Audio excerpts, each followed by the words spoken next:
guys, welcome back. So today I am making a beer style that I've never made, which is a honey blonde. This beer is basically going to be a tribute to Texas. My stepdad's a beekeeper in Texas. I have some of his honey to use. So the honey profile is going to be a lot of mesquite and just Texas wildflower in general. They're on a ranch and the bees are not controlled, obviously. And the other tribute to Texas I'm going to give this beer is we're using Amarillo hops whenever I'm in Texas. Just everything seems yellow to me. I don't know what it is about that state. It's like the corn, the sunflowers, just the air in general kind of has like a yellow vibe. So that's what we're making today, and I'm gonna make a little extra than a 5-gallon batch so that I can actually send my parents some. The recipe, again, super simple. It's a blonde, so like you can't really overdo a blonde or it won't be a blonde. I'm going to make a 7-gallon batch, but I'll tell you guys the measurements for a 5.5-gallon batch, and the recipe I'm gonna put below, it will be the 5.5-gallon batch because 7's kind of a weird number. For my 7-gallon batch, it's going to be 8 pounds, 13 ounces of two-row, or 4 kilograms, 1 pound, 4 ounces of honey from my stepdad. And I'm going to put that in primary, basically, and I'm just going to kind of like melt it with the hot wort and toss it in the fermenter. That way, like a lot of the aromatics from the honey don't boil off, and I'm mashing at a higher temperature than usual to kind of give us a nice thick body because the honey it's a simple sugar, so it'll kind of thin out our beer in the end, and just trying to like create some balance. Anyway, I digress. 10.2 ounces of honey malt, or 290 grams, and 10.2 ounces of Munich, which is 290 grams as well. So for the 5.5-gallon batch, it's just going to be 8 pounds of two-row, which is 3.2 kilograms, 1 pound of honey, 460 grams, half a pound of honey malt, which is 230 grams, and half a pound of Munich, which is 230 grams. I built this as a 5.5-gallon batch recipe, and I just scaled it. So yeah. The Amarillo we're going to use for my 7-gallon batch, 1.2 ounces, or 35.9 grams at the 15-minute mark. And if you're making a 5.5-gallon batch, you'll just use 1 ounce or 26 grams. So my water is at our strike temp already, which is 163 degrees Fahrenheit or 73 degrees Celsius. And we're gonna mash at 158 degrees Fahrenheit or 70 degrees Celsius. And we're only gonna do a 30-minute mash. I just chose a profile in Brewfather and it said like, I don't even know what it said, but it chose 30 minutes and I was like, that's great because I'm brewing before work. So we're going to keep it quick. Okie dokie. Let's get our grain measured.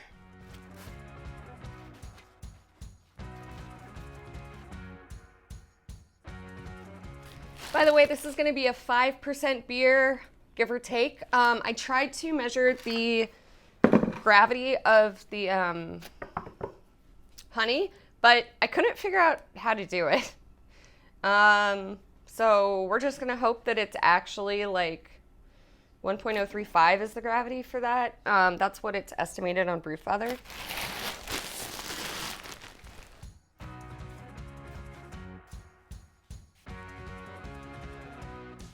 All right, let's use this brand spanking new milk cart again.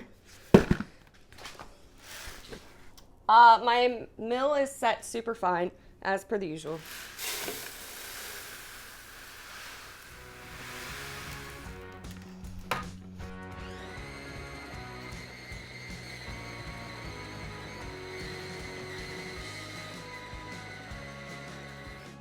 All right, I'm gonna drop my screen in and go ahead and mash in. As you can see, it's really fine.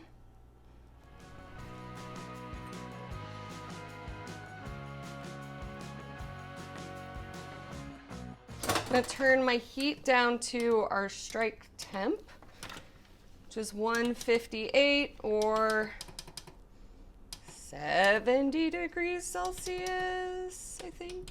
Look at me go, I was right. I'm gonna just get all these clumps out because I poured it poorly. All right, what I'm doing is I poured it so bad that there's a bunch of clumps in there.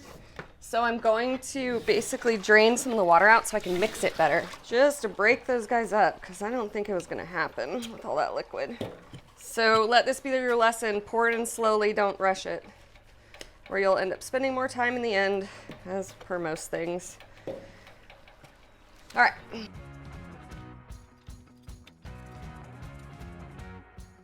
Now that that's handled,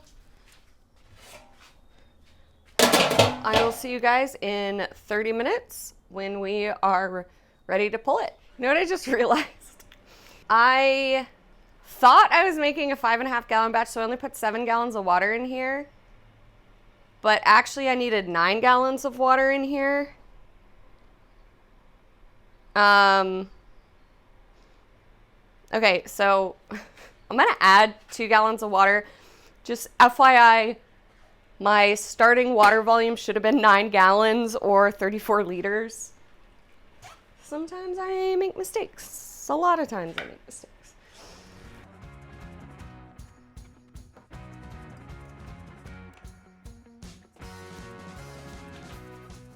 That was gonna be a really strong blonde.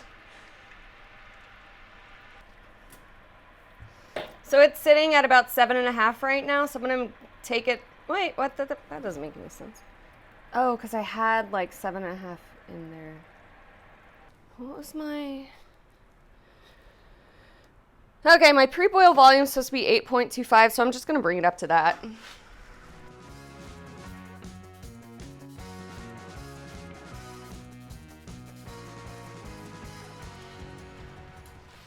You know, this pre-boil is gonna be off because I am adding the honey at the end, and it's like 11% of the sugars that's going in this. So I'm gonna take it, but I'm not gonna like put any weight on it.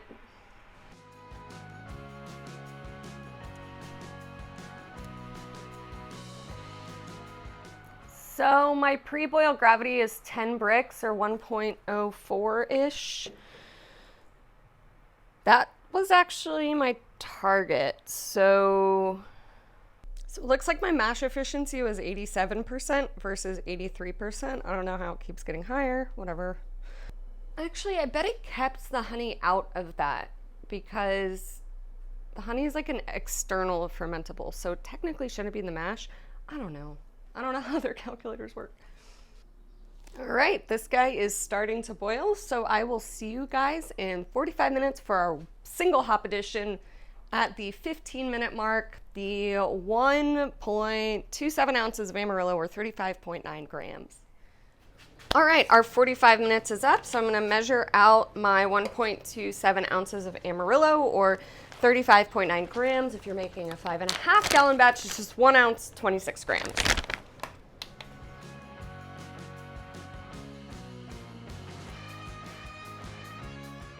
All right, I'm gonna throw that right in. I'm gonna throw a Werflock tablet in here too, just because I remembered for once.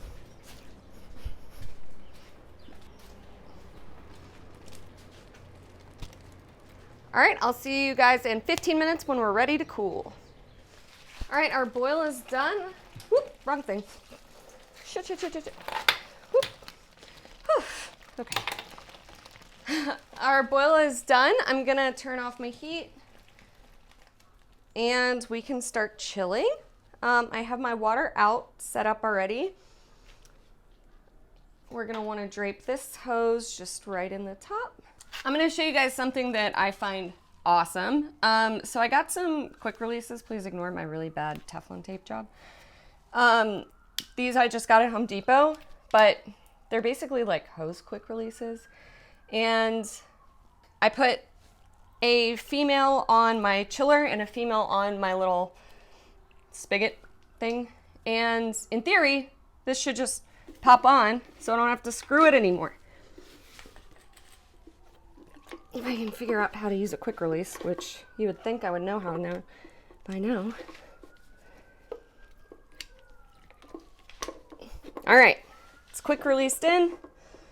You know, these sittings, like they never seem like they're gonna work, but we'll see.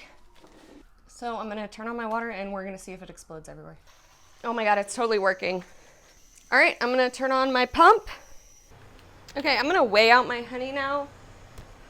I threw these containers in some hot water to kind of loosen them up.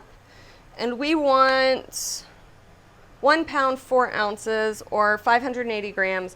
Or if you're making a 5.5 gallon batch, just 1 pound or 460 grams. So this one's still sealed. Jeez.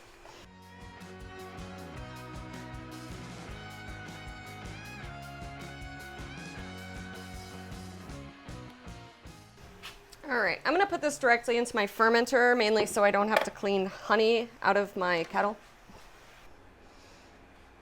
All right, so this is at 75. I'm gonna get it going into the fermenter. Make sure my valve's closed.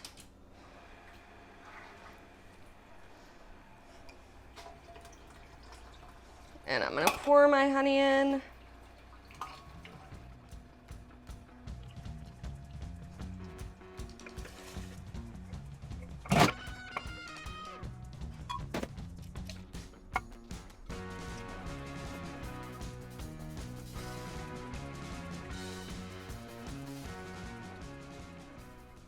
So we hit just under 7, which doesn't surprise me because there is some loss in the lines.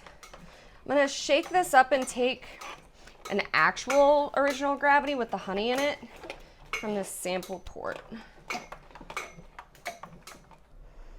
So it looks like our original gravity is too high. 13.5. Let's see what that means.